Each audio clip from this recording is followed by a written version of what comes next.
Pour vous dire, il y a des mecs de top 14, je connais même des mecs qui sont champions olympiques qui ont envie d'aller jouer en MLR. Hein. Les Américains, ils font pas les choses à moitié. Et cet objectif de Coupe du Monde, franchement, c'est un tournant pour eux. Et quand on connaît l'argent qui est un peu illimité dans ce genre d'événements, ils peuvent être très très redoutables. Ouais. Mais vous le sentez, vous les gars, qui suivez la MLR depuis quand même plus de temps que moi, vous êtes experts dans le domaine, vous sentez vraiment qu'il y a une vraie progression du rugby américain? Oui. Moi, je le sens dans le sens, dans le wagon inverse. Okay. Il y a beaucoup plus de championnats, notamment en France, qui regardent plus la MLR qu'avant. Ils arrivaient des fois à venir chercher des joueurs en France, mais tu vois, tu disais, ah, c'est étonnant, il va aux États-Unis. Mais maintenant, c'est plutôt le chemin inverse qui m'intrigue, où il y a beaucoup de recruteurs de clubs français, notamment en National Pro 2 et même Top 14.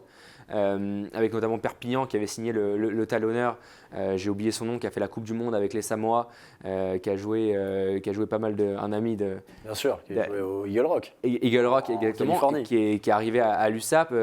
Manolo, comment il s'appelle? Je sais plus. J'ai oublié. J'ai plus son nom. Sama Manolo. Sama Manolo. C'est Manolo, ils doivent l'avoir dans le chat.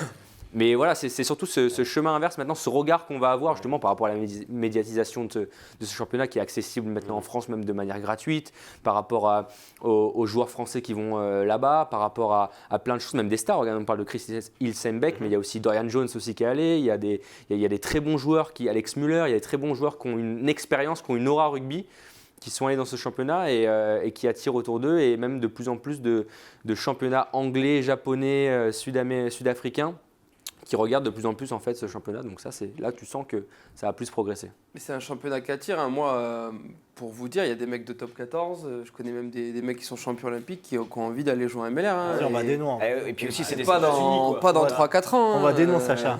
Et tu vois, même, par exemple, toi tu connais très bien, c'est un de tes amis d'enfance, Antoine Dupont, ça a été un peu le buzz de ces dernières semaines, qui est devenu un petit peu actionnaire, investisseur de Los Angeles. Donc ça montre qu'on sait très bien que même dans les championnats exotiques, Romain Ntamak, lui, aimerait bien aussi aller en Nouvelle-Zélande.